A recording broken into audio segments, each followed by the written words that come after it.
So my name's Toczik. I've been playing this game for quite a while, and I have my friend here, David, who's DarkPhoenix. Yep, DarkPhoenix AZZ. Yeah, we're both in the AZZ clan. You might have seen us on the ladder. There's a video that came out recently called "We Need to Talk About Elder Scrolls Legends in 2023," and we figured we would just pitch in our thoughts about it and sort of react to the video and talk about whatever it's going to be about. We haven't watched it yet.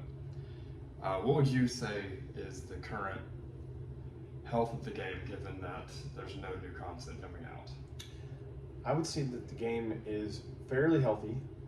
There are a handful of cards that may, if the game were to be revitalized, may need to be looked at, but don't necessarily shift the game to where there's only one powerful deck.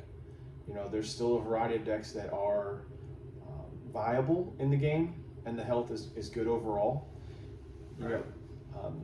I really feel like that there's a bunch of decks that you can play to win, and I feel like there's a few decks that are superior color combinations, Right.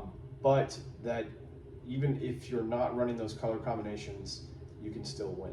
Yeah, it's not like Invade when it came out before they nerfed it, like levels of crazy. Right, that was a problem. Correct. A few key cards, like for example, Workshop. Yep, Yawgmoth's Workshop, and then the 4-drop 4/4 Goblin that buffs the board 2/2. Games where you see that card on curve, you have a much higher win rate.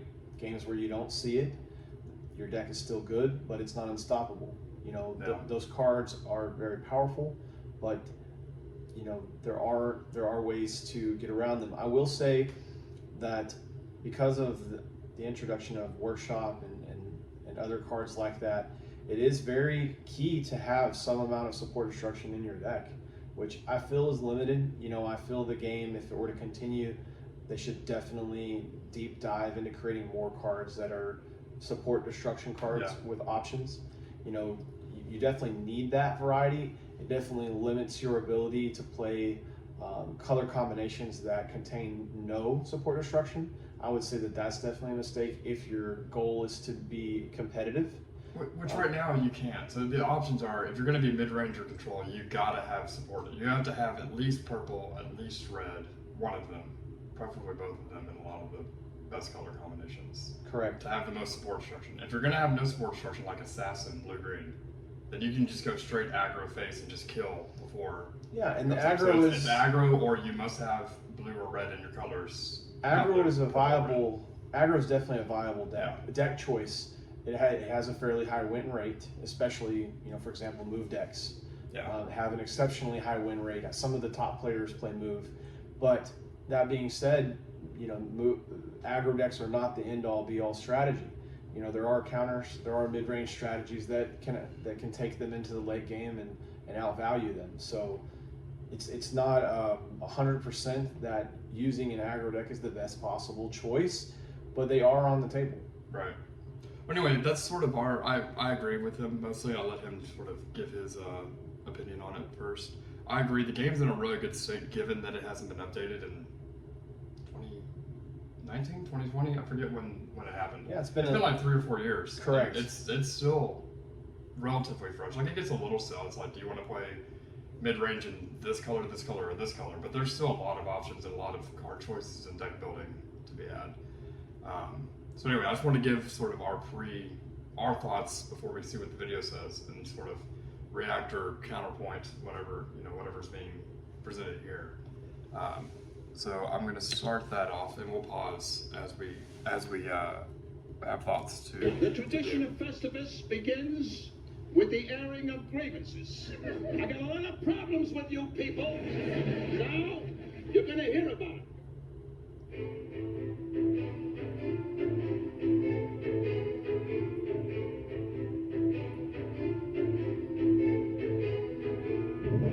Oh, it's ranting and raving. Oh boy. This is going to be good. I predict it's going to be something about casual decks aren't viable or something. Hey guys, But we'll welcome see. to the Definitely video. an Thank you guys for stopping by. So I really wanted to talk about the state of Elder Scrolls Legends right now and just kind of all the gripes that I have with it. I'm sure that some of you guys noticed. I won't get too much into it, but I pretty much took a like 3.5 week break, and the reason for that is just I was feeling so trapped by the meta in this game that I had to take a step back and I had to just step away from it. And now that I've had some time to reflect, I really want to just discuss what's going on with the game and why I think that without updates, it's looking grim, you know? And I get that this video might attract some people who aren't Legends fans just from the title and the thumbnail and whatever. You know, if you're not a Legends fan and you stumbled across this video, please don't take any of this stuff that I'm going to be ranting about in the most negative way possible, because I still love Legends. I think that it's a fantastic game. It's that's cool. honestly one of my favorite games Yeah, of all definitely. time. I've got like The physical near cards would 500 be hours of it a on really good Steam, introduction. so I just really love this game. Something about and physical that's cards the reason is that just- I'm kind of being critical it's of just- it right now. there's so much because nostalgia I want with to that. see it do better. It just in the brings a future. lot more But life to the game. with that out of the way, We have a background in I think physical, we should physical probably card think of me games. right Yeah, we should probably have mentioned that. So, yeah, we have a huge background in card games. So we both met each other a long time ago, about 18 years ago, playing competitive Yu-Gi-Oh! And you have backgrounds in Magic. Magic the Gathering, Pokemon, Yu-Gi-Oh! I've played just about We every both played Hearthstone for a while. trading there. card games in general. Yeah. So we're definitely gonna be looking at this from the competitive standpoint. If this ends up turning into, you can't play any deck, well, there's a casual mode. You can have fun as well, but we're looking more so at the meta from a competitive standpoint and how healthy is it with deck diversity.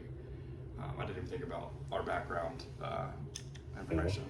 is that, and it's one of the most obvious things, but this game has had such a sharp power creep.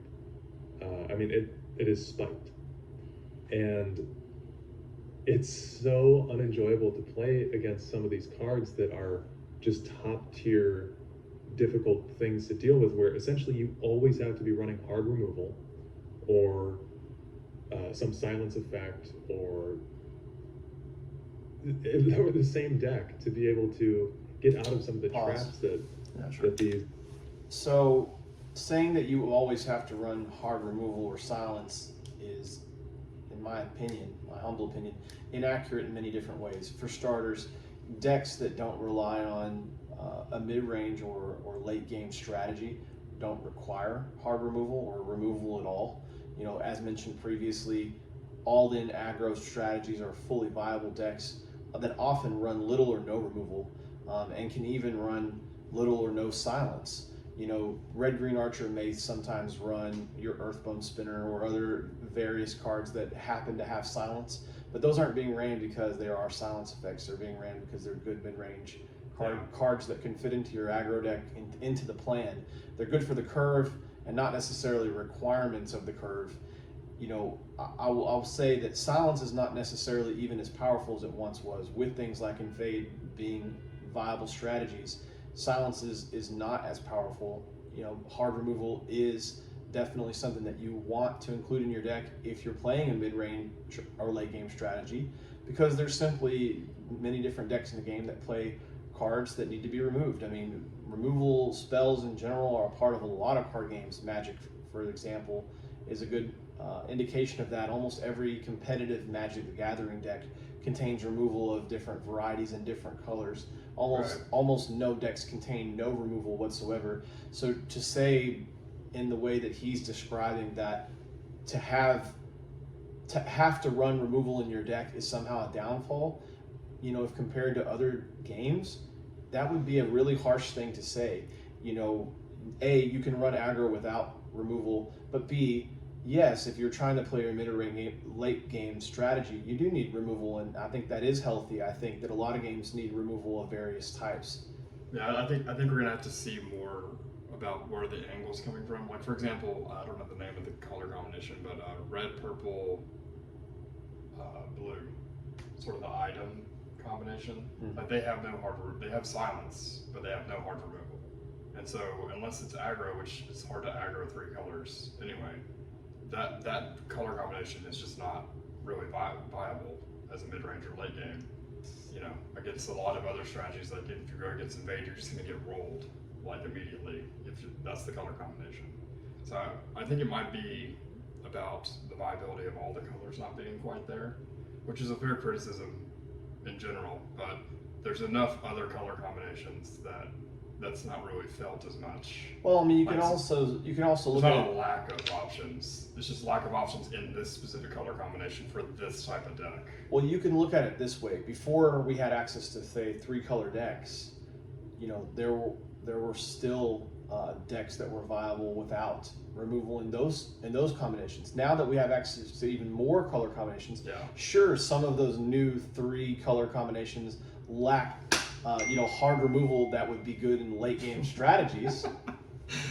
Sorry, the cloud got me. But It was a mosquito. I got you.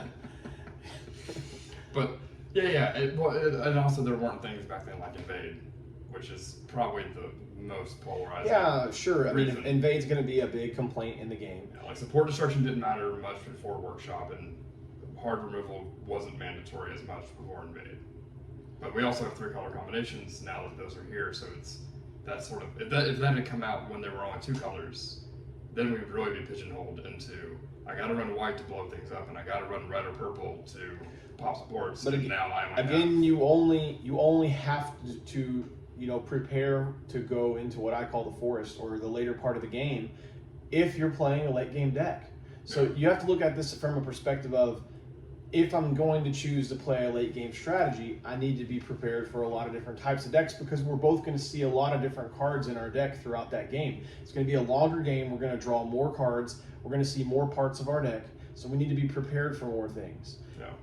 Faster strategies don't have to be as prepared. They're trying to end the game in the earlier turns before those cards matter. You know, it's possible to overwhelm a Workshop deck with aggro cards. It's possible to overwhelm Invade with aggro cards. You know, it just depends on the strategy you're trying to run. So I think it really depends on, you know, whether you're trying to run aggro, mid-range, or late game as to whether your requirement, quote unquote, for having certain types of cards in your decks that may or may not limit your color combination choices or even a viability. You need to see what type of deck you're talking about before you can say exclusively, like he's mentioning, that oh, the game is no good without removal in my deck or specific types of removal in my deck. Right.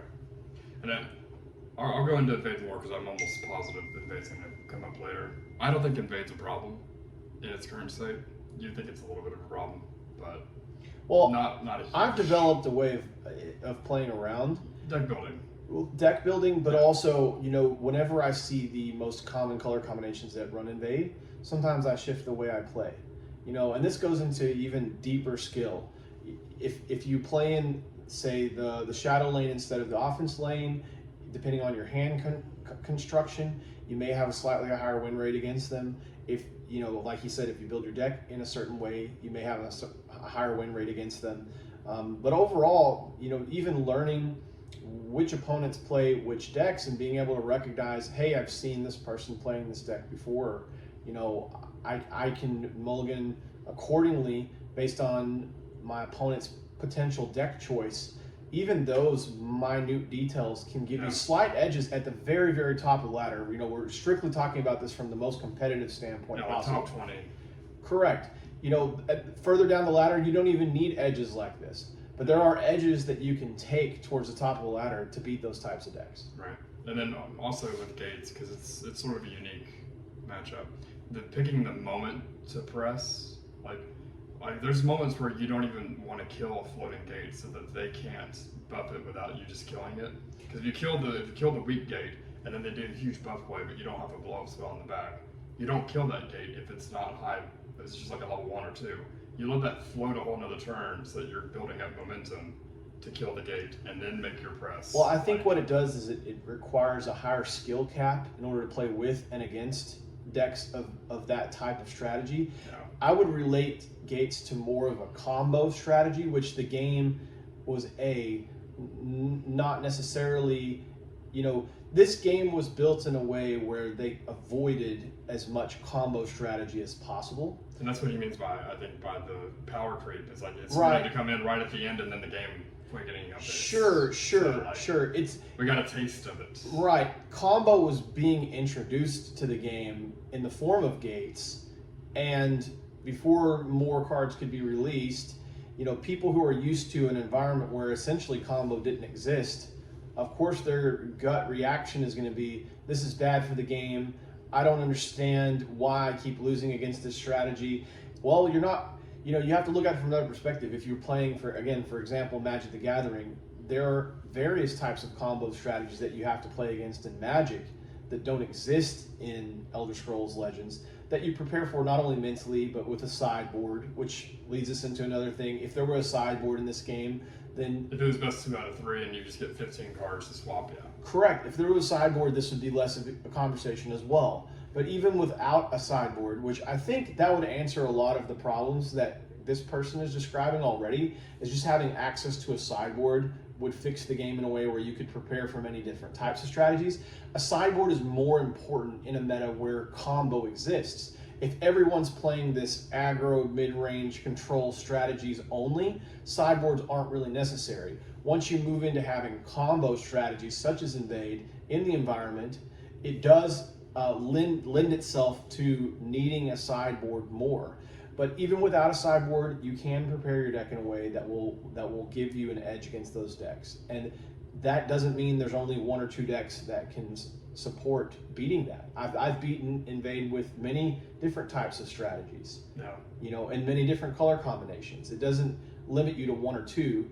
You just have to critique your deck building within those color combinations. Or even and also with deck building, as you said, like our favorite recent card, Meddler, being able to, in blue, having hard removal against specifically gates. Like we built like Bruma mid-range tempo decks where we ran Meddler as an anti-gates, but also as a Bruma combo enabler. Correct. You don't want to put you don't want to put execute in just to hit the gates. You want to put cards in that are going to have functionality outside of just that matchup. Sure. Another thing to look at is, Leverage. even in green where they don't necessarily have hard removal, Leaf Lurker is an excellent card against gates. Yeah. Running cards like Leaf Lurker in your deck, if you're going to run a color combination that contains green and you're not going to be playing all in aggro, Leaf Lurker is a high priority to consider. Right. Because it does, if you're not running yellow or you're not running a color combination that has hard removal, then Leaf Lurker is a decent alternative. Being able to deal any damage to a gate is often easy enough, and you can answer the gate by just blowing it up. Right. So finding niche cards like, the 4-drop 5/3 Meddler in blue or the Leaf Lurker in green, having those niche cards can give you that edge. Yeah. I'm going to see more which angle he's going for. Common decks have. Now, the 2 decks that irritate me the most, I think, in the modern era are Telvanni and Empire. If you're a Telvanni or Empire enjoyer, that's fine. Telvanni, I get. But some of the things that are just extraordinarily disturbing about those 2 decks right now are their ability to play overpowered creatures at a increased rate. So you can essentially boost your magic with both of those decks, and it's very hard for your opponent to stop you. You can play in Telvanni. There's a ton of cards that are extraordinarily annoying. You have Debate's Experiments, Alien Guardian, Thorana, Mushroom Tower. Just those layering of Betray effects are crazy. You've got Incano in that deck. You have Ice Storm's kind of just a hard removal. Well, it's not hard removal, it's removal. It's not that bad to play against. But then you have cards like, you have Dark Rebirth, you have Reanimate. You have all these extraordinarily annoying cards. I'm going to pause here real quick. I only think 2 of the cards on the screen are even problems. Yeah, Which is Reanimate and Mushroom Tower. Mm. Like the 11-drop is almost a problem, but it's they have to draw perfect ramp and have their 11-drop, and you have to, whatever lane you're controlling, not be able to deal with the first one. The second one doesn't matter. You're only going to be in one lane when you're at the tail end of pushing in. But my opinion is that the Mushroom Tower itself is not a problem card. The 10-drop unique that says if you contain only one of each card in your deck, you can play a support for free, an item, and a creature for free, that card is a problem. But again, it is only a one of. It does require that you run all unique cards in your deck, and often a 75 card deck. So even with cards that are able to search it, it's very There's only an issue with Telvanni specifically because they have 3 copies of it. They have the 5-drop that searches it, and they have Laneth.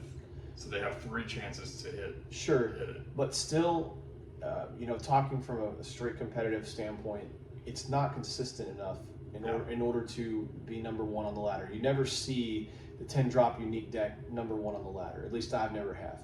It's an annoying deck to play against, I'll give you that, but it's not unbeatable, and it often is not going to win the game unless it sees its key cards. So with so many cards being in the deck, its win rate's just not high enough. On the list, Reanimate is not a problem in itself. The only problem with Reanimate is the combination of Midnight Burial and Reanimate for specifically Alduin. Alduin, yeah. And that's not really that much of a problem. You have to see 2 unique cards in, again, often a 75 card deck that you have to draw on curve, and you have to draw before you die. And before you draw Alduin. Leaning into their point regarding Mana Ramp's a good effect, but it again is not the end all be all. Again, you need to look at niche cards that can help you beat these strategies. For example, Garnag Dark Adherent is a key component in taking down strategies that are running cards that are 9-drops like Reanimate. They're not even able to play those cards if Garnag exists on the field. I am a personal high proponent of Witherhand Cultist. I feel like in mid-range and even aggro strategies, that card can be a single-handed deciding factor between beating decks that run cards like Reanimate and other late-game strategies. Ice Storm specifically comes to mind as a card that generally is very powerful against aggro and mid-range strategies. Being able to make those cards cost a lot more and slowing the game down can often be enough to win the game through those types of effects. We should also probably disclose sort of our bias, or I guess our take. What is the best deck to run? Aggro, mid-range, control, or combo? We have a strong bias towards mid-range strategies. Yep. Now, that's not to say that aggro, control, combo can't be viable. We've built those decks as well. We like those decks. I think just our preference is mid-range. It doesn't necessarily mean it's the best deck in the format or in the game. It's just our preference. It's our play style. It's how we like to play the game.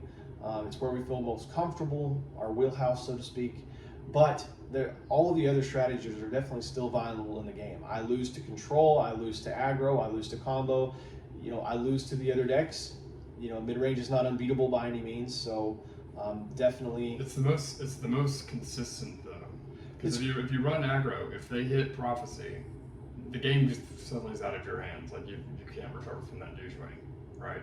If you're playing control, how deep does the forest go, as you like to say? Like whoever is more greedy and should lose to anything else that isn't another control mirror match is the one who gets to win the control mirror match, which is really frustrating. Our idea is to be well-rounded. We want to play cards that are good against aggro and good against control, knowing that we're sometimes going to lose to both of those decks.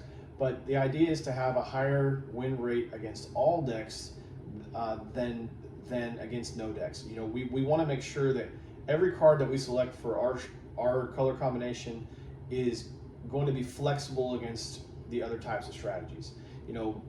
Having cards that are good against both aggro and control. A good example of that would be like maybe Golden Initiate. It's a 3/3 on curve, which is a decent body to attack and aggress with against a control strategy. But it also has Prophecy and Drain, which is excellent against aggro strategies. It's an all-around good mid-range card. It's a card that can be played in many different types of strategies, but can be powerful against both types of decks. That card isn't particularly powerful against combo, which does lend itself to needing specific niche answers or control, exactly. So you need to run cards in your deck that help you draw cards, or cards in your deck that help you... Or that are good against control. So right. You have, like, Belligerent Giant is excellent against control. Sure. So they're running red and white. So moving away from mid-range, I don't think any of the cards on this page, are problems, so to speak. I don't think any of them need to be banned. I don't either. Reanimate is more so a problem, not in Telvanni, but in just the pure green purple, where the entire deck is I will ramp, I will midnight burial, and then I will have infinite dragons. Again, lean on That's Garnag and Witherhand Cultist Sure. to deal with this. These I just effects. meant that's more so the toxic side of that card, being the I'm just gonna ramp control deck with infinite dragons and good luck. Right. Yeah, again, you don't usually see that deck at the top of the ladder. No. Inconsistent win rate, and there are niche cards that can give you an edge. Yeah. Moving on, I don't think any of these cards need to be banned or restricted. I don't think that any of these cards are problems. I think that this person is feeling what a lot of us feel is, I personally feel that Telvanni is an annoying deck to play against. But I've shifted the way that I play that strategy. You know, another key card that I've been using recently to beat that Telvanni strategy are the 6-drops. Mania and Dimension. Correct. Those cards are very powerful and difficult to remove against Telvanni, where the only hard removal they have is sometimes Mummify, and sometimes they don't even run the card. So oftentimes they're stuck in a boat where now there's a big body they can't deal with, and a recurring effect that will end the game quickly, either burying them in card advantage or burying them in damage that they can't deal with. So those are other niche cards that can help you beat those types of strategies. You know, you need to find these cards that can help you beat the decks that are most difficult. Okay. And I just wanted to clarify our preference for mid-range, because a lot of we're going to be implicitly implying our opinion based on that play style. So I just want to make sure that was Play around, all packed in one spot. You have lethal creatures, you have move creatures, and it's something that I think needs to be looked at, because a lot of the cards that exist within Telvanni are extraordinarily problematic. So I'm just going to go ahead and say I like this game more. I like this game more before it got updated so much. I think that the updates over time have killed this game, and the fact that there has been no consistent balance updates in a long time have really cemented the fact that this is just how the game is now, and we need to deal with it. So what am I talking about? I've been using a lot of vague terms. I've been saying stuff like this is how the game is, or the meta is spiked.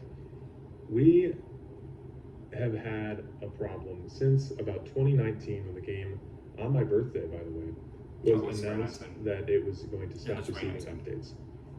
We had the Jaws of Oblivion update, which it was a good update in some ways. It was horrible in others, because it added the invade mechanic. And it added, just in general, a lot of cards that I don't like alongside it. So you have cards like Mute, which I've discussed Mute in the past, but it's a completely unprecedented card in the fact that it's so cheap and it provides you a double value for a really, really good effect. So you have cards like Mute that show up. You got Invade that showed up with Jaws of Oblivion. I could think of a few others, but I'm not really going to linger on that for too long, because we all know about the Jaws of Oblivion DLC. Then after that, the game had kind of died off, and didn't take very long for the studio to kind of shut down and say, hey, we're going into maintenance mode. Before they did that, though, they came out with this little thing called the Tamriel Collection. And the Tamriel Collection consisted of around 10 to 14 cards, one per color combination, essentially. And some of you newer players that might have started playing after 2020 might not know about the fact that the Tamriel Collection is a newer thing. But all these cards they're really good for the most part. And I like them a lot, some of them. Others I think are contributors to the downfall. That came out So we had, I think, Call Dragon, which is the #1 offender for me in the package. Tamriel Collection, I think. That and A New Era. But Call Dragon essentially allows you to be completely brain dead when you play.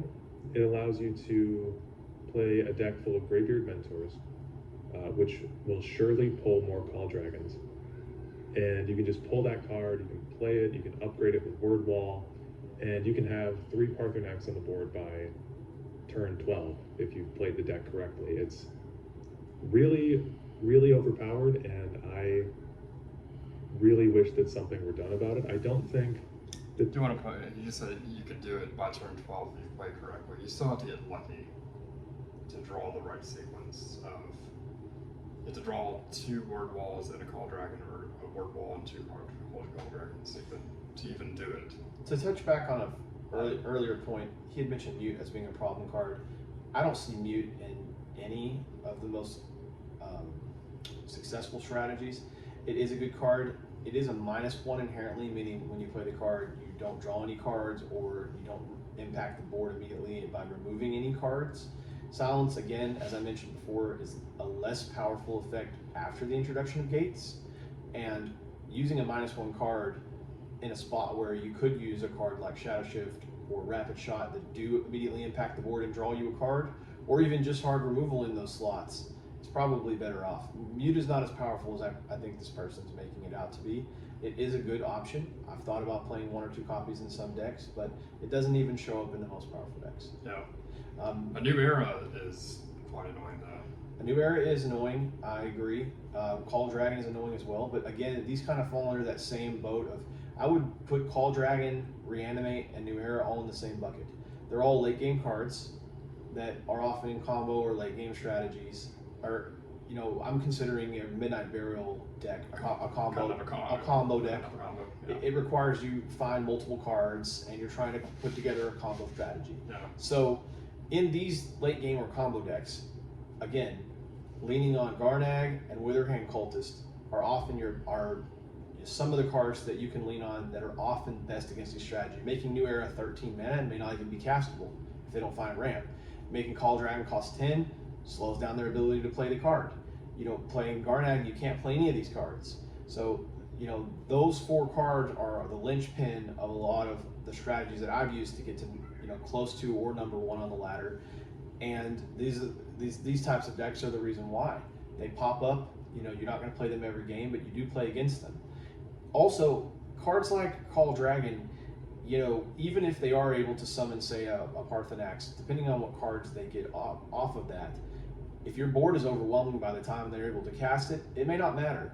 You may still be able to overwhelm them with damage. They're going to get lucky with Parthenax or get Odin, because even the guard, it's like you're just going to go right and past it's the random. guard. It's random. They may get, say, the 12-drop guard that goes and gets a dragon from their deck. And, you know, that may not be enough to stop you. One card that you can silence or blow up, it might not be enough to stop your board. Yeah. So there's a level of RNG with that card that makes it also inconsistent win rate.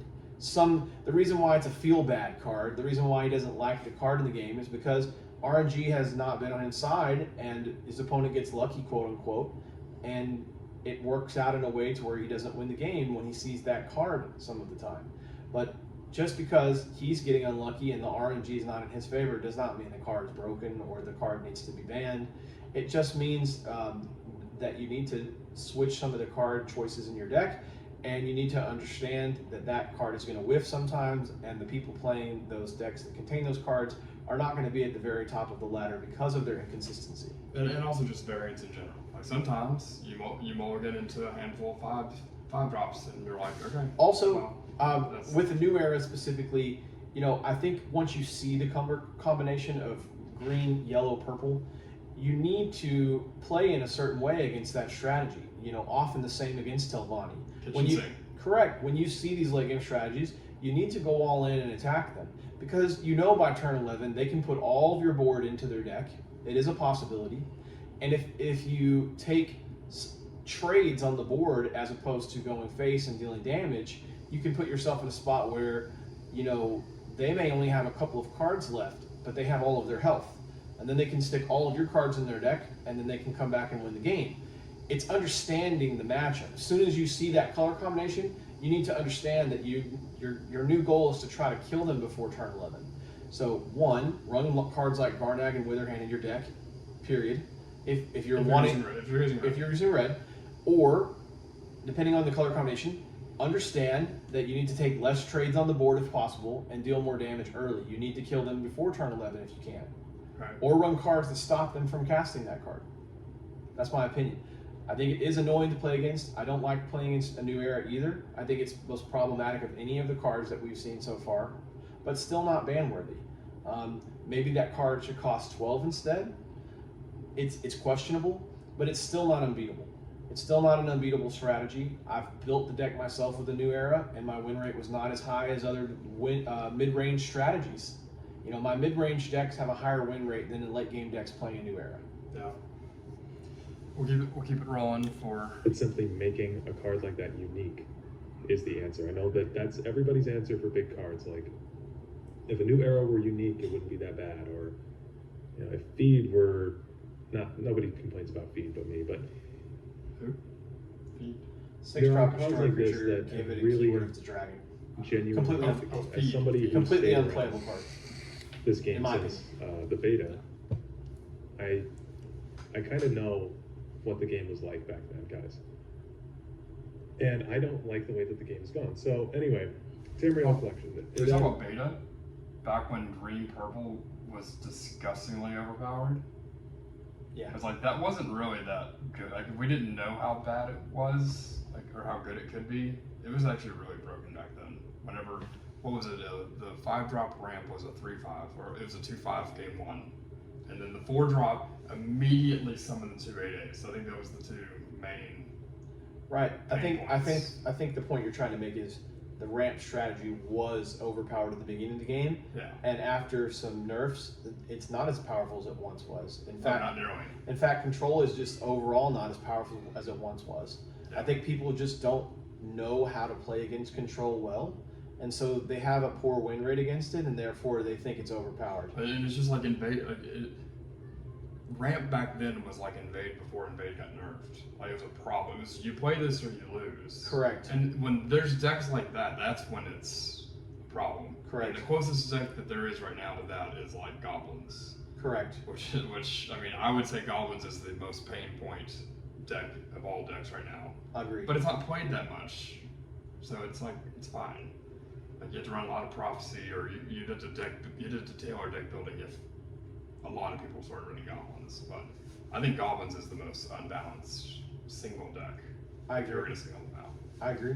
So With those cards, it added Feed, which is a almost completely unprecedented removal card that rewards players for removing. I've said in the past, for 6 removal mana. cards, the thing that you're getting rewarded for by playing a removal card is the removal of the creature from the board. You play 5 Magicka for a piercing javelin, it kills something, that's your reward. Feed, on the other hand, let's say that your opponent plays a Hand of Dagoth. You play Feed for 6 Magicka, and you can instantly transfer all those keywords onto like one of your own creatures, despite you not having played that card and wanting to get rid of that card. Now you are the proprietor of that card. Essentially, it's wrong. It's a steal It's effect wrong. mixed in with removal, and it's completely wrong. Feed is It's overcosted. feed is I think overcosted that it and should be essentially actually unplayable. removed from None the of the game most beyond competitive any removal strategies. effect. Yeah. None of the most competitive strategies run feed, so I'm not really sure where he's getting his Yeah, because information. you're comparing 5 costs remove a card on prophecy, which means Could be 0. like well, it could be 0, but I'm saying like that. If Javelin just said no prophecy, just said banish creature, it would be like a 3 or 4 drop. Like Edict is a 4 drop. Correct. That's even better than Javelin. Like, so you're really comparing for 2 more mana on Edict. Instead of destroy a support, I get to destroy a creature and then maybe give its keywords, which is way over. If they even have a Way card over- with keywords. Yeah, it's way overcosted. Like, it's not a problem. Well, That's I the think same it's just a thing. given that's not. Some of you an might know issue. that Jaws of Oblivion introduced with the Oblivion Crisis, or Invasion Crisis, or whatever that card is called, That's a better where card than you Feed, destroy a even if you creature don't run invade. unconditionally, Agreed. Like, you get a body. and you gain an invasion. That's also wrong. You should not be rewarding players for stuff like that, especially when there's cards that boost invasion. So if you have I always forget the names of cards, guys, you're gonna have to forgive me, but the guy that will double invade, if you have that guy out, you get 2 invades off for a 6 cost, and you're completely destroying an enemy's creature. That Pause. could be If you have him out. That card is a problem if it lives, but there's so many cards that answer it. Number one, it's a 6-mana card that doesn't impact the battlefield at all when it comes into play. So if you're already losing on the board, it essentially passes your turn. It doesn't have guard. It doesn't protect your life total. Your opponent's going to get to attack you with everything that they have. And if they have bounce with, say, Belligerent Giant, silence of any kind, Or any any removal spell that's hard removal, instantly that card's gone, and often at a mana deficit. You know, if I paid 5 mana to blow that up and they paid 6 mana to cast it, they're now at a 1 mana deficit. And I got in tempo, right? correct, and I got to attack with my entire board. So that card is very powerful, specifically in the invade deck only, but at a very high cost. You almost have to already be winning the game in order to stick that To card. have the board state. Correct. In order to stick that card, and then you have to untap with it on top of that. Yeah, it's win more, but it's like it's a lot more. when I you think can it's win just more. annoying when it, again, this comes back to this person's perception is, oh, it's annoying when it happens to me. Sure, it's annoying when it happens, but you're not well prepared, and you don't understand that there's low consistency with playing these types of cards, and that they're not optimal. And so when something happens to you that feels like an unstoppable situation, it's because you weren't well prepared. You weren't or got unlucky. I mean, Or got unlucky. Sometimes it's just going to happen. Sure, that- sure. Variance is a thing, Yeah. but not understanding variance and not understanding preparation are not reasons to make changes to the game. You know, unfortunately, there are going to be annoying moments in the game where you don't feel like you can control the game, but that's why you prepare, and that's why you take advantage of your opponent's 6-mana 6/6 that doesn't impact the battlefield. Yeah, and just kill them, or Correct. whatever the board state is. Like, A Alduin that somebody played for a very high cost, and you're just removing it entirely and rewarding yourself for it on top of the reward that Alduin has got.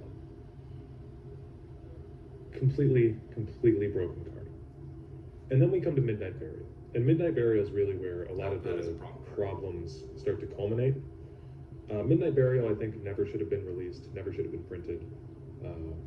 It's a complete mess. I can agree that is the root of a lot of problems that it probably just shouldn't exist. To be able I think to, the reason, yes, I agree, the game would be fine without Midnight Burial. You where know, it should be costing more, it should be 2 or 3. Sure, I agree, but what I will say is I think what, again, this leads to is 2 things. Number 1, we don't have a sideboard, and number 2, there's an inadequate amount of graveyard removal in the game. You know, again, games like Magic have many different graveyard-related strategies and graveyard removal cards. In this game, there are graveyard removal cards, but they're either fair to mid, none of them are particularly powerful, and they take up slots in your deck. So you're often better times not running any graveyard cards because most of the time you're not going to run into a graveyard strategy. It's one of those things where it's annoying when you play against it because you're not prepared for it, because you have no sideboard, and because main decking the cards that would be good against graveyard strategies will make your win ability, you know, your deck's win rate lower against all other Against strategies. the aggregate, yeah. Against all other You strategies. gotta think, what fraction of games do I actually play against the relevant deck? If it's 2%, then it doesn't matter, because even if you lose 100% of the 2%, that's only 2% of your net. If you're winning at 95% against the other 98%, Again, you have a huge win rate. Again, And there's you just- there's niche cards that you can prepare, you know, in order to defeat these strategies.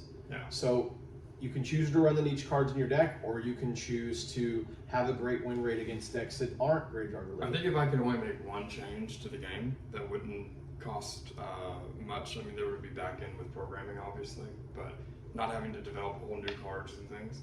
A 9-card side deck. I think 9's enough. Sure. You can run 3 copies of any 3 cards, and you can target those. For example, you could run against Graveyard Hate, you can run 3 copies of either the 4-drop or 5-drop blue that rips the graveyard or rips a specific card out of graveyard and deck. Mm-hmm. I don't know their names. Twilight Drake is one of them, I think, or Princess or something. Or you could put Executes in if you just really hate Invade, where they just execute Rex the tempo game on Invade. Or you could put in a fun Prophecy card or something for aggro. Or you pick your 3 most pain point matchups. Get 3 copies of whatever is the best one in your colors for the answer to that. and then you can play a 2 out of 3, and now you can side deck in, for those pain matches. Yeah, I think the reason they didn't do 2 out of 3 is because it makes the game a little less fast. Yes. I think the speed was something that they were using to attract new players. It's not as good for the competitive scene for it to not be 2 out of 3, but it's definitely better for your more casual players who get into the game and they love the speed of the game and the fact that it's a one game and then you move on. I also love the speed. I just feel like maybe the game could be sped up, like maybe the ring time where your timer starts could be sped up by a lot so that the game had to move more quickly, and that way you could fit a 2 out of 3 game in without sacrificing all of your time to these ridiculously long 2 out of 3 matches. Right. Magic has the same problem where matches last anywhere from 30 to 45 minutes because it is a 2 out of 3 game. We just need to find a balance where we can have a fast 2 out of 3 game where the timing is shorter, but we still have access to a sideboard. Would that be your one change? What would your one change be? I think it could go either way. I think if I were in control, that I would either introduce a sideboard, which would be a huge change to the game, and maybe not viable in the sense that they don't want to slow the game down, so there's a lot to talk about there. That could even be its own play mode. Sure. Ranked solos and ranked matches. Sure. So that may be an option, but let's assume that's not an option. Also, just culminating a good nerfs and bans within the game would smooth the game out. One big wave. Correct. Every so often, maybe every 6 months, you change or eliminate the cards from the game that are problems. But I want to say that with a caveat. A lot of the cards, in fact, the majority of the cards that have been mentioned in this video already, are not cards that I would touch with nerfs or bans. Like I said, maybe the elimination of Midnight Burial, maybe the increase from New Era from 11 to 12 would be viable. But outside of those items, I wouldn't even touch any of the other cards mentioned here. There's a lot of other cards, like we mentioned earlier, like the Workshop or the 4/4 Goblin that double buffs the board. Those are the types of cards that you would want to touch. Yeah. Those are the type of cards that are true problems within the game that, when drawn, highly increase win rate. Workshop would be 2 uses or something, and then the Goblin, would you make him a 5-drop, or would you make him his stats lower as a 4/4? Either way, maybe a 5-drop would be better. That way you can't rush the board early. One more turn before you can actually do it. Correct. Yeah. In any case, there's adjustments that could be made. They just weren't. Yeah. Okay.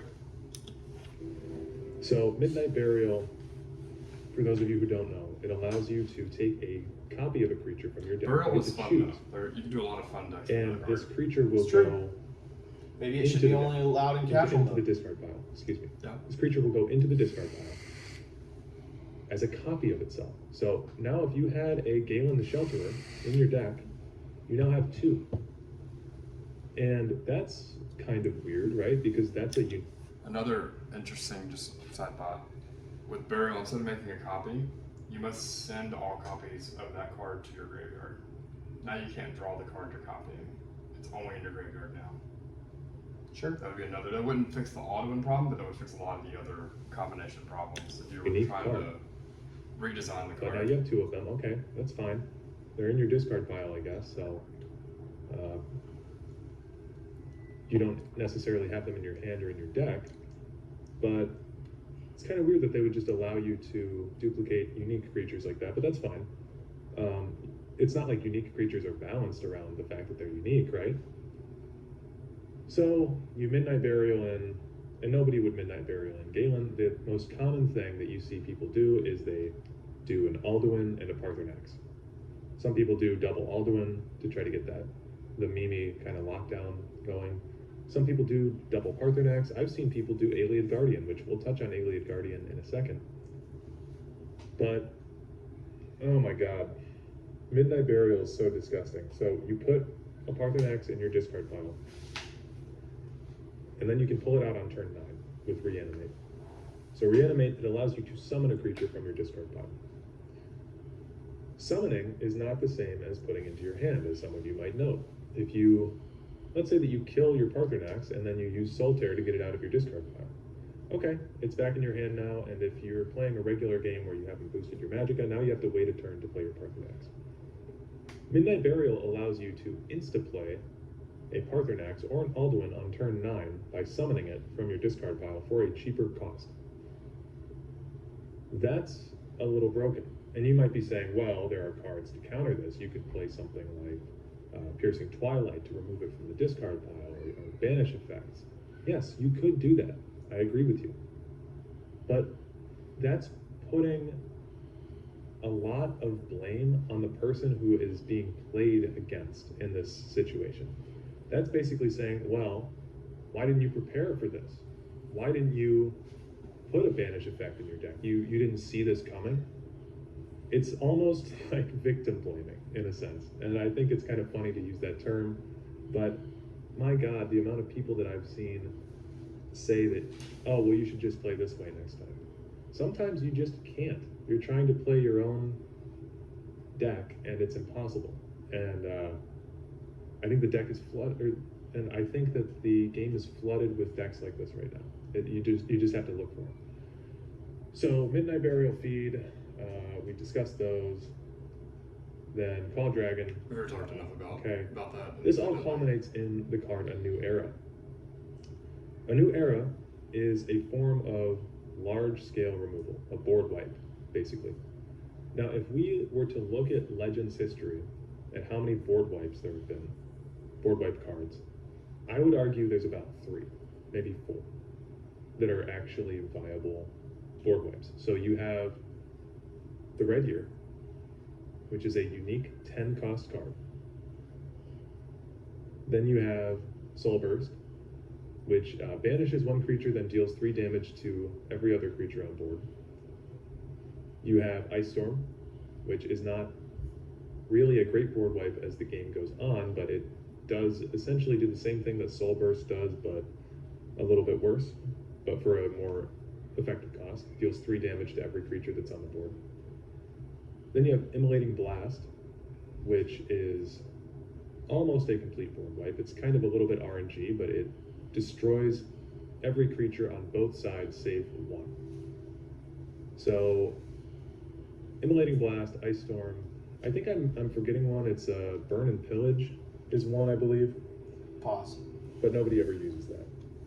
I want to say that Dawn's Wrath was missed here. Well, if you didn't put Burn and Pillage here, he was only referring to double lane, both lanes. All those were affected both lanes, not one lane. Like Cradle Crush Giant, for example, isn't here. Dawn's Wrath isn't here. But those only affect one side, which they should be in the same category. But I think I don't consider, cards like Ice Storm to be full-on board wipes, because a lot of times, this goes back to deck building, you can build your deck in a way where you're quite resilient to cards like Ice Storm. Right. Again, leaning on cards like Witherang Cultist to make that cost more, or just running cards in your deck that don't die instantly to Ice Storm is viable.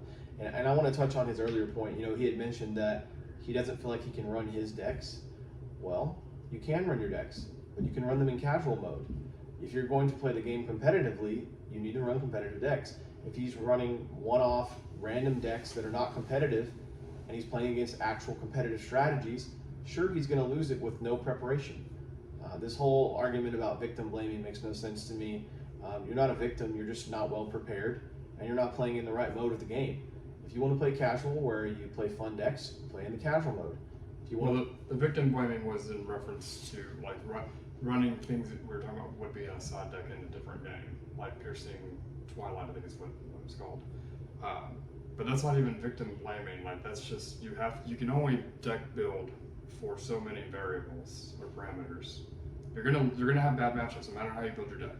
If as soon as you tell me your deck, I can tell you where the hole is that pokes right through your deck. And so you want to make the holes be the least likely things you run into, such as Midnight Burial into, Alduin.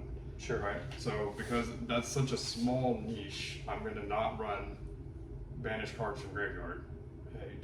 Which there isn't even that many options. I'm sure there would have been more because we were getting more graveyard oriented as the game was going. But you just go, I'm going to forego that because even if I lose 100% of those matches, there's such a small percentage of matches that I see then it's fine. It could also be the case that this person is playing in the lower ranks where they see these types of decks That is true. more often. You know, if you're at the top of the ladder, you're not going to see those strategies very often. So it's also going to depend on where you are within the pool of players. That is true. If you're playing near the bottom of the ladder frequently, then in order to get out of the bottom of the ladder, maybe you should build a deck that is capable of beating these graveyard strategies at first, just long enough to get to a part of the ladder where that's no longer Yeah, a problem. they come in waves. As you climb up, you're just playing through ridiculous forest of crazy stuff. Yeah, and then eventually it starts becoming more streamlined. Sure, I think this person is, you know, fixated about what's happening at the bottom of the ladder, and there's a lot Bottom of legend, probably. yeah, there's a lot of crazy things happening there, and there's a lot of these types of reanimator strategies that are not necessarily a powerful win rate, but are decks that are fun to play. And the idea with that is play a fast-paced aggro deck with a decent win rate to get out of those ranks, or play a deck that's prepared with graveyard hate at first in order to get out of those ranks, so that now you're playing in a different skill set, a skill level where decks are no longer going to be, you know, it's no longer going to be very often that you see decks that even have these types of reanimating cards. Right, and sometimes it's just circumstances. Like, for example, recently, last 2 weeks or so, you were playing a match against Telvanni, and they somehow managed to stick the 5-drop that made everything cost 0, and then they had duplicated it as a 0-drop. No, they summoned Laneth to get like the 9-drop to duplicate it, and then Created a loop. You didn't have a jab or anything to blow it up, and then it was just now you could just do infinite Laneths, and you were just like, okay, next game please, and then just move on. Yeah, like sometimes crazy crap happens because, you know, variance, you didn't have the out or you didn't have enough damage to kill them. Now they get to do this crazy thing that they get to do 1 in 100 games, probably less, because that's a very specific set of circumstances that it takes to draw those cards, have them stick, not die, and then get to do the loop. But you just move on. Like, it's okay. You were his 1 in 100, right? And just go to the next game. correct. So, but I do agree as far as the board wipes go. I think Ice Storm is the best board wipe card in the game as far as how much efficiency, how much you're getting. Because if Telvanni could not put Ice Storm in their deck, Telvanni would lose almost every game they ever played. It almost always comes down to, if you don't draw Ice Storm 1/6 using midrange, if you don't draw Ice Storm 1/6, I'm going to kill you. If you draw Ice Storm 1/6, I may or may not kill you, but you're definitely dead if you don't Ice Storm me. Like, that's the entire A lot of crux. I won't say every game, but a lot of games do come to that. Yeah. Well, I'm Polar- exaggerating a little bit. You're but- polarized. Right, it's the Ice Game minigame, Ice Storm minigame. You know, did they draw Ice Storm? Then okay, maybe they'll live long enough to save lives. But Sure. Ice Storm is probably the best board wipe, even though it doesn't do as much as the other ones, just because it hits the whole field, which is important. And it's efficient. Yeah, and it's efficient. And then besides that, Dawn's Wrath never gets used hardly, but when it does, that's probably the second best one. Right, and we Followed by New often, Era. even though Dawn's Wrath is not commonly played, we often play around it, especially in the later parts of the game. Or same thing with Crater. Crater Crush is actually, I take that back. Crater Crush is the best board wipe in the game in red. Well, it depends on your viewpoint on if board wipes are cards that hit 1 or 2 lanes, like we just discussed. Well, yeah, I'm trying to expand this one. Board wipes that hit both lanes, Ice Storm is the best. Board wipes that hit 1 lane only, Cradle Crush Giant is the best. Yeah, followed by Dawn's Wrath. So it would be Crater Crush, Dawn's Wrath, and then it would be Ice Storm, New Era. Correct. And then some sequence of them building up to which one's best to worst. Sure. But I think it's time we move on. yeah, past the board wipe section. So those are your board wipes. The only one that comes close to matching with a new era is the Red Year. The Red Year deals 10 damage to every It's creature the most on the board. similar It will one, for wipe sure. your board state Does as the same well thing. as your opponent's. If we look at Soul Burst deals damage, Ice Storm deals damage, okay. Everything that we mentioned deals damage or destroys in some sense. Then we go to a new era. And a new era breaks the convention of board wipes, where not only does your opponent remove everything. Okay, my phone actually just died, so I had to get it plugged up to continue. So I'm just gonna hit play from where it was. Gamble. It was basically saying, hey, I need to make sure that there are as few creatures of mine on the board as possible when I play this. That way, I don't have to have a bunch of crap thrown in my discard pile that I wanted to play otherwise. A new era throws all of that out the window. Your opponent could be ahead of you by 20 Magica. Your opponent could be ahead of you with a crazy board state. Your opponent could have Devaith Fear. Your opponent could have Devaith Fear and a few of his daughters out on board with, Ancano, if we're thinking intelligence, I don't know, and Thorana. Like 4 unique creatures that all cost upwards of 5 to 8 to 11. And you play one card, a new era. And not only do you get to keep all of the stuff that you originally had in your deck, you get to steal the rest of it back into your deck. That is so incredibly broken. It's a cool effect. I'll give you that. It feels cool when you play it. But man, does that suck to have played against you. It is one of the worst feeling things I've ever played against in a video game. Whenever somebody steals something from you in a game, it feels bad, right? This is essentially an end game card that can save you entirely by stealing everything that your opponent has worked towards. It feels very unfair. There's not even a chance for them to get it back, because in order to steal something from your opponent, you basically have to be playing willpower or intelligence.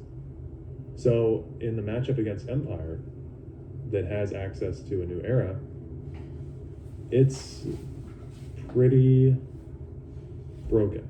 We both just talked about this already. As far I haven't even mentioned the fact that a new Pause. era Sure. is not unique. I just want to say really quickly that your opponent stealing your cards doesn't really mean much. versus destroying them. Sure, I mean, your opponent doesn't really, the game is not likely to go on long enough for them to draw many of those cards anyway. Generally, they have to be playing a 75 card deck to be playing a new era, and they took your cards, quote unquote, but they may not even draw them. So it's highly irrelevant that the cards went into your deck in most games. It's just the fact that both lanes went away. Again, the card is super powerful. I'm not saying it isn't. It's definitely a build around card. It should cost 12. It does feel bad to have the card played against you. However, feelings aren't really a part of it. Just because a card feels bad to play against doesn't mean that it's a broken card. It can be beaten. There are niche cards that will help you against this. The ones I mentioned before, Witherhand Cultist, Karnag, Dark Inherent, some of the best cards in the game, in my opinion. And just understanding, what you're playing against and playing accordingly, attacking your opponent down before they have a chance to play 11 mana spells. So, and some also not overcommitting to the board is another thing I want to mention.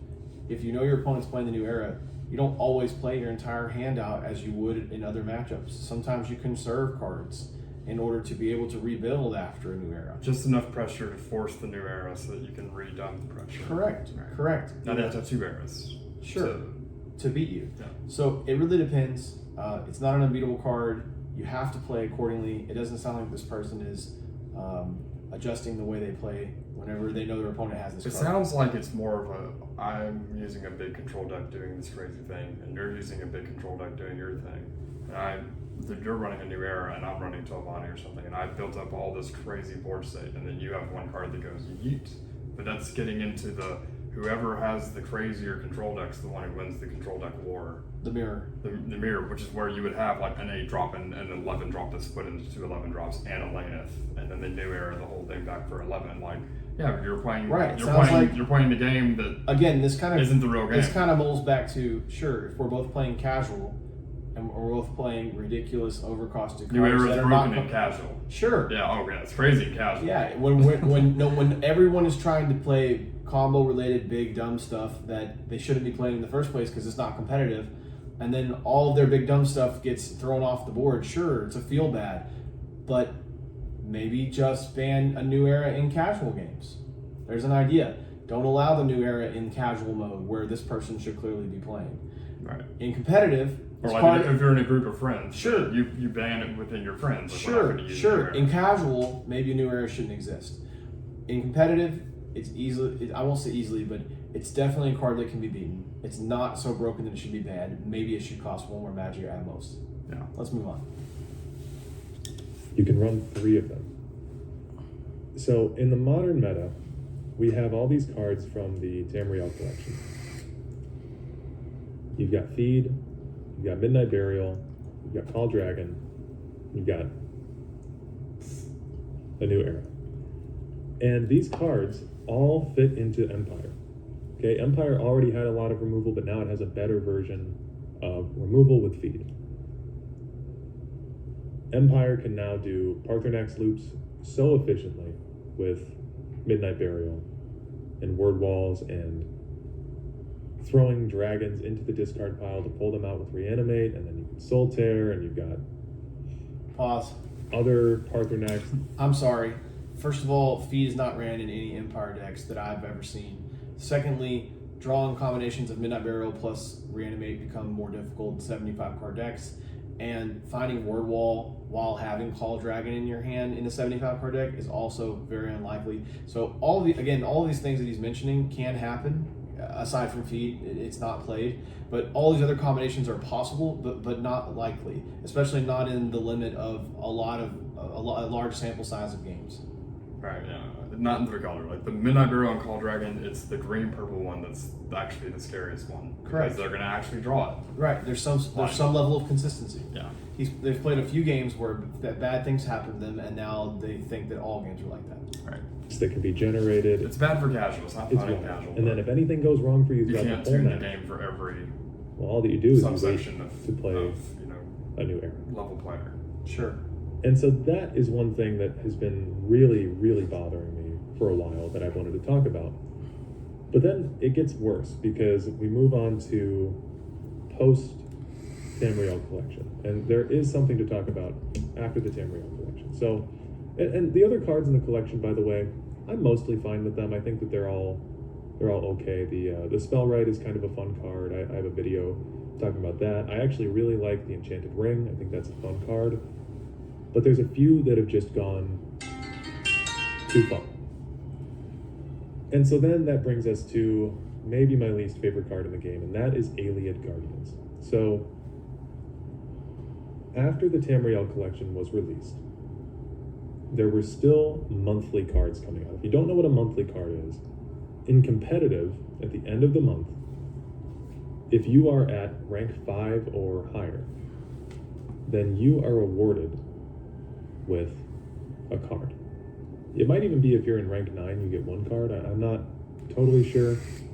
But if you are at a certain threshold in ranked, you are awarded with monthly cards.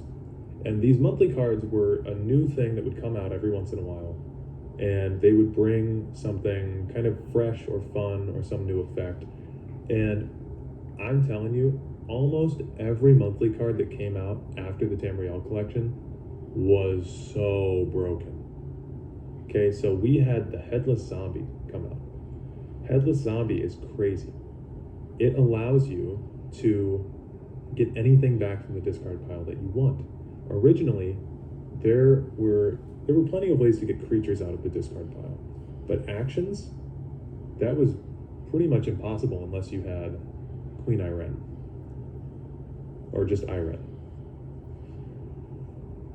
So that was pretty much impossible back then. You could get items out with cards like Salvage or Excavate. You could get a support back from your discard pile, but it was very few and far between. Headless Zombie basically says, okay, well, if you play Call Dragon, then you can just get it right back. Because Headless Zombie's effect is that it consumes something from your discard pile, and then it has a last gasp effect of when that creature, the Headless Zombie, dies, it shuffles that card back into your hand. So Headless Zombie is not played in many competitive decks, if any. Telvanni is the only one that can get away with it. And most don't play it.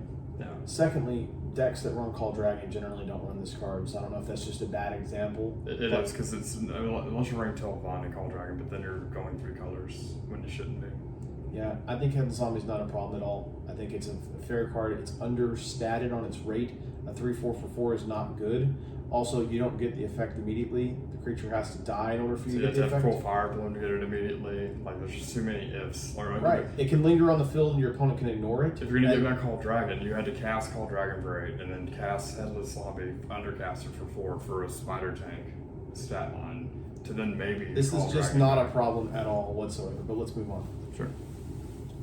Oh, you can just essentially be a complete degenerate. It's an interesting card, though. Sure. It's one of the with better these monthly overpowered cards. cards Sure. that have been added, But and not continue not getting an them back. sure Now, the only thing with Not Headless broken. Zombie is that it is a sorcerer card, so it doesn't fit into Empire.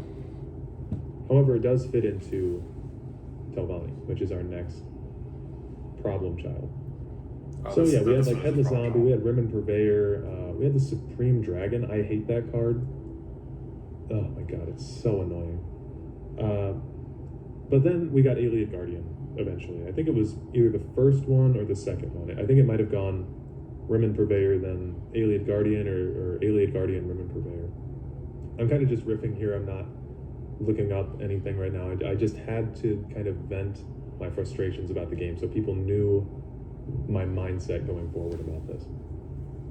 But so we get Alien Guardians, and Alien Guardians, the closest thing that you can compare Alien Guardians to is Golden Saint, in my opinion. And Golden Saint I love. I think it's a really good card. Golden Saint is it's a 4/4 for 6, I believe. And what Golden Saint does is, if you have more health than your opponent, Golden Saint will duplicate itself. So there will be one in the field lane and then one in the shadow lane. Whenever it duplicates, it shuffles the other one into the opposite lane. So Golden Saint is a card, by the way, that has gone through a few reworks, I believe. Because I remember playing back during the beta, and I think that Golden Saint used to be a 5/5, if I'm not mistaken. Was it? I'll have to No. verify that. I don't think so. But All the, if you have more health than Golden 6 Saint 5 4 4 has always been a good card. Pretty sure. And I would argue that today it's still a good card. It's a but 5/5 because of the power sometimes now creep with that we have these Gates. cards from the Tamriel collection being added and whatnot, and the monthly cards and everything like that, it has It's a very dramatically comparison, but gone it down. also costs 5 more, in so its you're getting effectiveness. 4 sets for 5. And so, Alien Guardian then, well, let me backtrack. Golden Saint is a guard. So it provides a 4/4 guard in each lane. For a 6 cost, conditionally, if you have more health, then this will happen. It's an if-then statement. There's a lot of cards that are if-then statements. Corner Club Gambler, if you discard a card and survive till the next turn, then you will draw 2 more cards. A lot of cards are if-thens. It's a common philosophical thing that we talk about, an if-then statement. I mentioned my bachelor's in history. I do have a minor in philosophy as well, so I kind of like to phrase it like that. But when you look at Alien Guardian, there is no if-then. It is not what I would call conditional. It is simply the way that it is. So if we're looking critically at Alien Guardian, then Alien Guardian is a scout card, costs 11, and it's an 8/8 guard. Okay, Scout is all about having big creatures. That's kind of their end game. They ramp, right? So you look at ramp Scout decks; they're very popular. Essentially, what you're supposed to do is just play cards that buff your Magicka. That way, you can play cards like Alien Guardian earlier. So Alien Guardian being an 11 cost is really completely inconsequential to the effect of the card itself. Because you can play. First of all, you have to draw the ramp cards. Second of all, the ramp cards that do exist have been nerfed to a great extent, so they're not even as powerful as they once were. For example, the 5-drop has been nerfed to have less toughness, meaning the 3/4 guard is what I'm referencing. It has less toughness now, or less attack. I can't remember. Toughness. It used to be a 2/5, and then it goes up to 3/5. Now it's a 2/4, goes up to 3/4 on Yeah, 7. so it's much more easily, it puts you behind. Getting a card that should cost 3 for a 3/4 now costs 5. You're paying 2 extra Magicka. Puts you behind on the board. It gets ran over, and then your opponent is in a better board state than you are.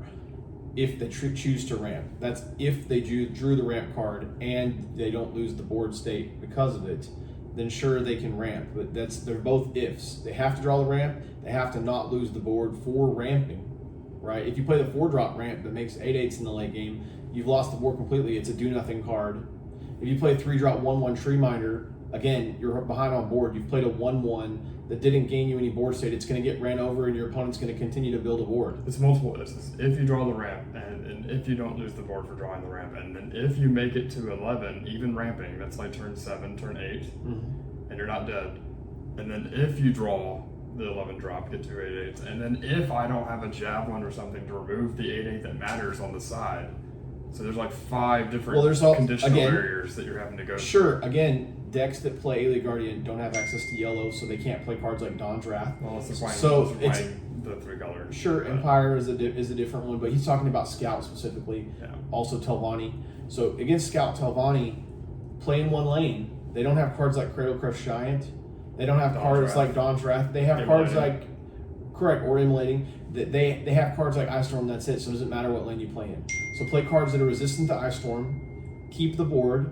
Play cards like Witherhand Cultist and Garnag. Garnag shuts this card off entirely. Which I want to make a caveat here. I've mentioned this 1,000 times, but Garnag Dark Inherit's probably the best card in the game, bar none. Because it is such a powerful card, and it's just great on raid. It's a 4-mana 4/5 with trample, and on top. If there's a color that's almost mandatory, it's red. Correct. Red is almost. It has support destruction. It has Garnag, and then it has Witherhand Cultist, which is anti-action, and it has Belligerent Giant and Cradle Crush, which is some of the best board wipe and tempo cards in the game. Tempo swings, yeah. But moving on, this card's not unbeatable. It is annoying to play against. I would say at most it needs to be 12 mana. That would be the only change I would make to this card. It is annoying to play against, but again, we're talking about a casual situation. Sure, if we're both playing casual decks and we're both going to get to the late game every time, then cards that are 11 mana, 8/8s in both lanes are annoying. Cards that are it's a 2-for-1, but for your own board rather than sure. It's annoying to play against if we're both playing late game control decks. You know, if we're playing mid-range or aggro, this is no longer a problem. If we're not playing in casual mode, this is no longer a problem. Even when you're playing competitive and you are playing a competitive deck, there are going to be games where your opponent's stars align and they do draw a ramp, they don't lose the board, and they beat you with 2 11 mana 8/8s. It happens to me as well. But it doesn't happen often enough where the card needs to be banned. It's not broken. It just needs a minor adjustment, if anything, to 12 mana Magicka, in my opinion. Or, you know, you just need to build your deck in a way that you're good against late game. That's my opinion. Yeah. I'll leave it there. 3 Tree Minders, and push forward on it. Look at that. You can get an Alien Guardian on turn 8. So now you're playing an 8/8 for 8 that has guard. 8 is really late in the game. Not only is that bad, but unconditionally. So this is just a part of the card. When you play this card, it duplicates itself in the other lane, like Golden Saint does. Now, how is that possible? Golden Saint, a card that costs 5 less, is conditional and worse than Alien Guardian. In almost any deck that you're playing, Golden Saint is now a worse option to put in than Alien Guardian. Golden Saint is not a playable card in almost any deck except for Gates, where it's going to potentially get a buff or a cost reduction. It would be if it wasn't conditional. If it was 6 mana, summon 2 4/4 guards, sure, full stop, it would be a really good card. Sure, it would, but you can't compare them. And I'm just saying that you keeps comparing it to a card that's mainly not playable anyway. Right. So that's like saying we're going to compare this unplayable card to one that is playable, and then see how they match up. We're talking about apples and oranges. It's like Feed and Javelin. Like, they're not even in the same category. Correct. These are far apart. The game can be over by turn 11. Comparing an 11-drop card to a 6-drop card shouldn't even be something that you compare to start with. But let's move on. Yeah.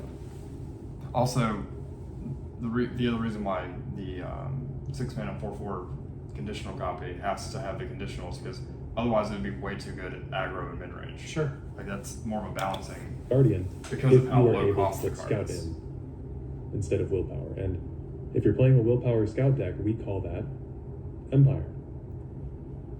So, Alien Guardian is crazy.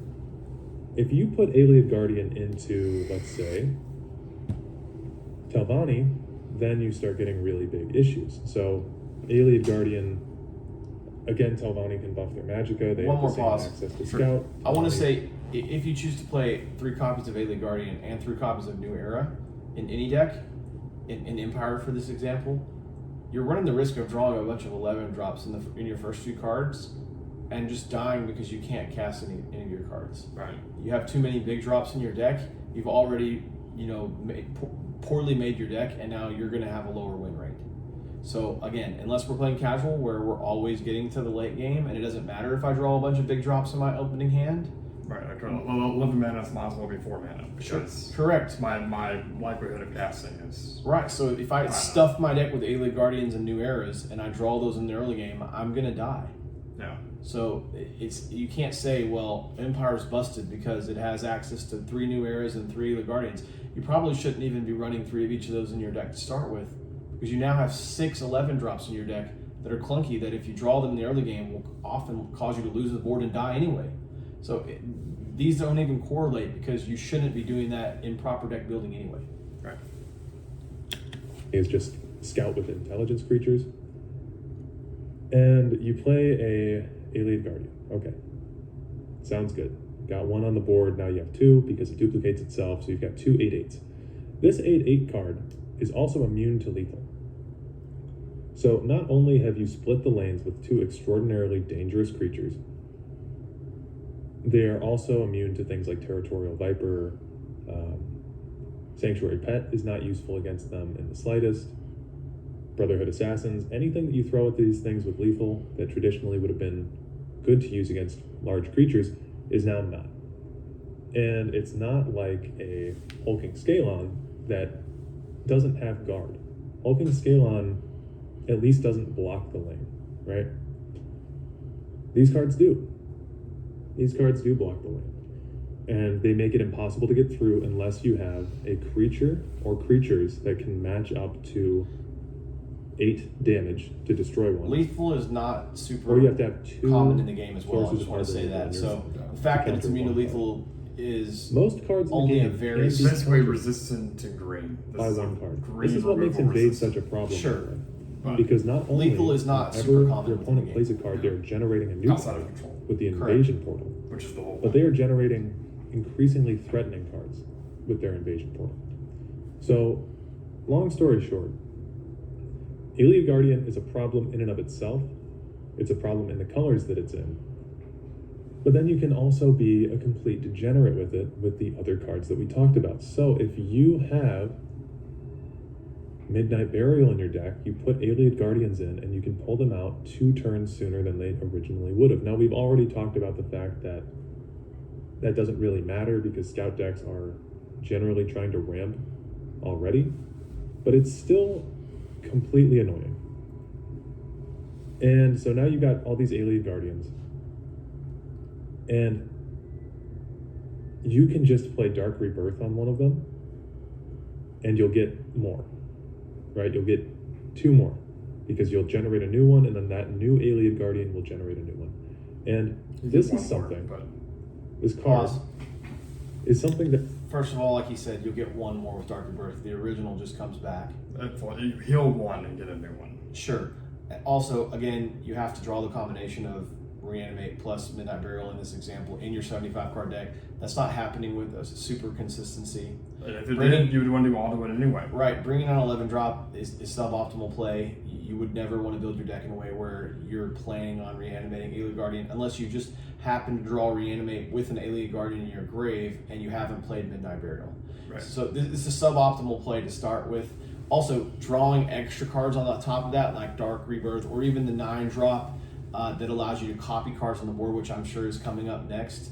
These are very, very pinholed corner cases of the game where the opponent has drawn a combination of cards that are very unlikely to draw together, and all of this had to lead up to, I got the rant cards, I didn't lose the board, I also drew my combination of Reanimate and Midnight Burial, And on top of all of that, I drew my card that also gave me more. Dark Rebirthing or the 9-drop that copied this is just a win more. You were already winning, you were already in a scenario where the game was over, and now you won harder, and it's a feel bad for your opponent. Again, I hate to say it, but we're in casual land here where we're so deep into the forest, we're deep into the sauce.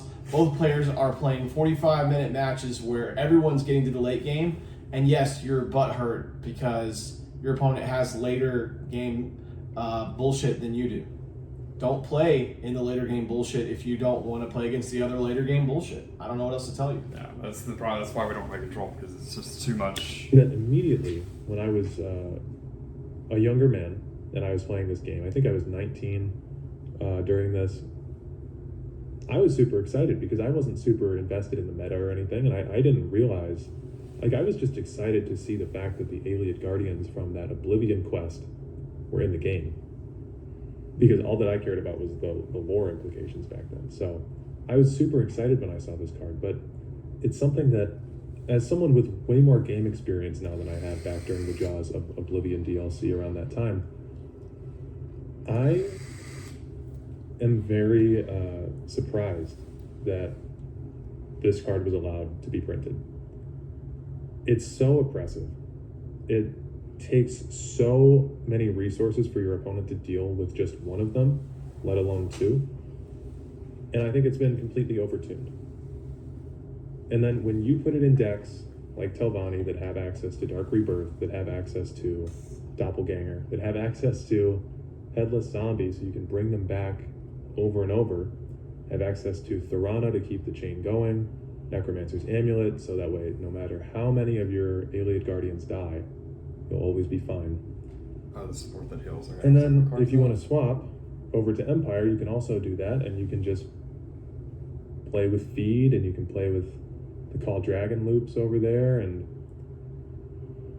I just think that the meta is so stale right now, and this is essentially what everybody's doing. And I know that I kind of explained this in a very roundabout way. This is not over what everybody's doing. This is just what you're experiencing probably at the bottom of the ladder. And I feel like, honestly, this is just a rant about how your late game decks that are casual die to other late game decks that are casual. That's pretty much the entirety of what's gone on so far. Keep going. Which is fine if you want to play late game decks, but that's comes with the territory. Sorry, whoever's greedier some or of my luckier. explanation didn't quite make This sense, is but what- I took it there the best way that my brain could. This game has such... Just want to also point out, because we did say it earlier, but the game is not at all stale on the competitive side. Like, I have 75, or I have like 73 decks built, and we're constantly making new types of decks. Like, the upper echelon of the meta is still very much alive. Agreed. a high potential. I'm always excited to see what should be Destroyers play. extraordinarily fun. Or, And I Or don't any think other this top video players. is Any of the like guys, I'm coming yeah. across as somebody who is simply complaining about the way that other people play. Like, I don't want to sound like I'm whining because I'm losing matches. It's just that I can't bring myself to continue playing against cards and decks that are so unfair and unbalanced to play against that it makes me want to uninstall the game. And that's the major problem here. It's not that Invade killed the game. It's that this power creep killed the game. And it's gotten worse since the game ended. Tamriel Collection has been unchecked. There have been no balance patches since then. Alien Guardian has reigned unchecked. Supreme Dragon, which I'm not even going to talk about because I don't like it. Headless Zombie, unchecked. All these cards, all these... Most of the cards that have been discussed are not problems, are not at the top of the competitive scene. I tinker with Supreme Dragon in some builds, but it's, again, very underplayed card, rarely seen. well, I thought he was going to bring it up earlier when I said, oh, that one is a problem, because he was alluding to it. Like, the one card that, I don't know if it was from this set or if it was like right before this set, before the game ended, but the monthly card that came out for Telvanni, the 1-mana Scythe. The Death Scythe. The Death Scythe. Now that one is actually kind of a problem sometimes. Like when it's out of your control when they get to just 1 mana, like wipe a creature, basically 1 mana javelin, heal for 8. Like that amount of swing for 1 mana is way too much. Agreed. But that would be the biggest. That would be my Biggest one pick if you're gonna hit Telvanni or like one of these monthly cards that was a little overtuned. The Scythe is definitely the most overtuned one, and it's because it allows the really late game deck that is more of a fun deck because you're gonna die if you play it against the real meta. It allows that deck to maybe live long enough against the real meta, rather than versus another control deck that's just trying to outvalue for 45 minutes in a game. But I thought he was going to bring that up, but he never did. But that's like the biggest one. That have been introduced into the game, completely unchecked. It's not unheard of, by the way, for this game to change cards. For those of you that may have showed up after the Tamriel collection, cards have gone through reworks before. It's not uncommon. Just take a look at Manticora. Go Google Manticora rework. Supreme Elder Scrolls Ultramancer. Legends. You'll find it somewhere. That May card she went through rest so in many peace. changes. A great example of a changed card is the Induril Mastermind. That card used to be sort of like a Merchant's Camel, where it drew 2 cards, and then you got to choose one, and then you would discard the other one. I don't think that card was actually a problem. People decided that was too unbalanced. Can you imagine Induril Mastermind being unbalanced today? That would fit right in with some of the crap that we've got going on now. Disciple of Namira. That card used to give you a card immediately when a That card creature was in your a lane problem. died, so you could do insane loops with your entire deck. There was this whole deck built around that card, where you would stuff the Thieves Guild fence in there that would discount your creatures, and then you could just continually kill creatures against the wall with a Necromancer's Amulet, gaining a bunch of health until you got your Journey to Sovngarde on like turn 5. It was insane. Anyway, this is a problem, and I don't see a reason that it can't be fixed. If I were a game developer, first off, I never would have put Ayleid Guardian in the game. The fact that it's not unique is a big issue. I think making it unique would make it better, and I would remove the immune to lethal, but if it has to stay there, I would make it so that way it cannot be targeted by actions by yourself. So I would make it so you, as the player who played it, cannot play Dark Rebirth on it. Now, does that save it from everything? No. Maybe you could add an addendum, as in it cannot be copied, or when Ayleid Guardian dies, it is banished from the game. If you want to have overpowered creatures in the game, that's okay. Just make sure that they cannot be continually pulled out, because that's the reason that we have the unique tag on cards. Only 1 per deck, right? But then you have cards like Paarthurnax getting looped. So I would make it so that way Call Dragon cannot pull Paarthurnax. I would make it so it can't pull unique legendaries, to be honest with you. I would just make that card so that way you can pull regular dragons. Does that make it as enjoyable to play? No, but it makes it more balanced to play against, because you should not be able to put a normal card in your deck that boosts all other shouts in your deck, by the way, that can also start That's the broken pulling part. legendary creatures, because Not the that dragon summons. breaks the convention of what unique means. Feed should be stripped entirely from the game. We already have too much hard removal. Yellow's doing fine. Okay? Willpower has quite enough ways to remove your creatures. Feed does not need to exist. And this is something I that need Legends to has know never what done, happened to but him. I would be. I need this story. By the way, feed is not a problem at all, and he mentions like 75 times. I don't know. Something a really bad game happened. Sure, I don't know who's playing him with feed. Someone, but apparently someone feeded his Cliff Racer and then summoned Alderman with charge or something. something. Yeah, like I don't know what it is, but some crazy. Just so you know, people don't play that card, and I'm not sure why you're mentioning it 75 times, but it's not a powerful card. Also, it would be a unique idea to have unique cards be banished whenever they die. I don't think that would be horrible. I do understand his complaint about the idea of unique you cards should only being- be able to cast once. Sure, But maybe that's a fun idea. but in other games like Magic or Yu-Gi-Oh, if a card's limited to 1, you know, I can cycle reanimate. I think his and do real all sorts of problem. I think his real combinations. problem is just the fact that cards exist that deal with the graveyard, and he's circling around it. We just need better graveyard removal. To be fair, there isn't much, and the ones that there are isn't that Yeah, good. we need better graveyard removal, or we need side decks. Yeah. Those are the real answers. You know, you don't need to ban all the cards that or make all the other cards untargetable by actions. You just need to have better graveyard hate or a sideboard for the game. Yeah. Moving on. Like a 3-mana 3/4 summon bench from graveyard. That's Sure. all it does. And it's cost Totally decent, fine. It's and just hard deleting that card. it does something. The game was better without it. Midnight Burial, that's the same situation.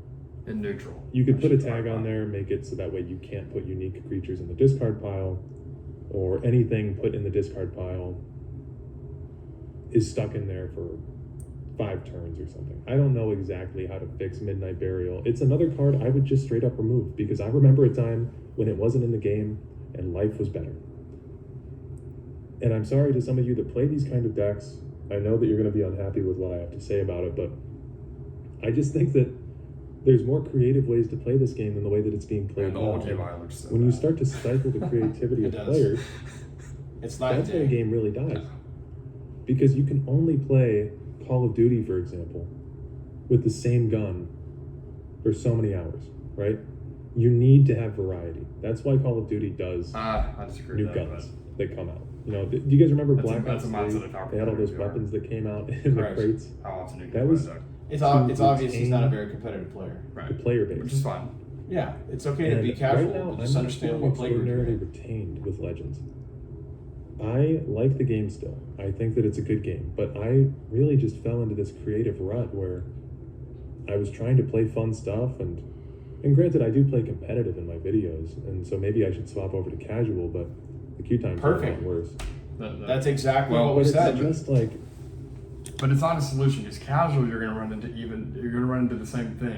It Sure, has to be they- casual with a ban list Sure, we all sure. agree to. So Sure. it didn't actually fix it, but I really you I need always to have try a to casual point out tournament ways where when you people have are your doing custom ban something list. creative And and new. then find a group And you of can look 5, on my 10 backlog people that of you want to videos. play But with. to be fair, I the bet you tournaments that every still single exist one I within the either game played now against generally someone have doing ban lists. Invade, Yeah. which I'm not even going to really discuss You know, Invade. the privately grouped But I either played tournaments against somebody generally have doing ban lists. Invade or somebody doing Call Dragon, Parthenax Loop, Alien Guardian garbage. In most of my videos, I'd imagine you can find something like that. And it's possible to triumph over those. I mean, you just have to play extraordinarily conservatively when you see that your opponent is playing Pause. like a dick. So, Well, first of all, saying your opponent's a dick for playing late game decks is a bit of a stretch. Yes, they're unfun to play against, but that doesn't mean your opponent's a dick for choosing them. Maybe they think that's the best strategy. But also, being conservative with your resources is not always optimal against these late game decks. It depends. In order to play optimally, you have to be very aggressive for the very first part of the game and try to kill them. Only when you reach a time in the game where they have exactly, against Empire, for example, 11 Magicka, or access to it with the ring with 11 Magicka, then you may want to start being conservative at that point, if we've reached that point in the game, in order to conserve some resources in case the board goes away. But up until that point, it's not a good thing to play conservatively. In fact, I think Assuming you're not control. right. Assuming he's not playing control, which he shouldn't be, against these types of decks, if that's his goal, is to not play into the late game strategies. But assuming he's playing an aggro or mid-range, he shouldn't be conserving resources in order to try to beat those decks. Your best option against them is to beat them down before they have the access to all that Magicka. I don't really have any better way to put it than that. But, man, I just wish that people would change. You just have to have some willpower about you and not And run feed. play cards Isn't that the name of light? that are Willpower. overly tuned.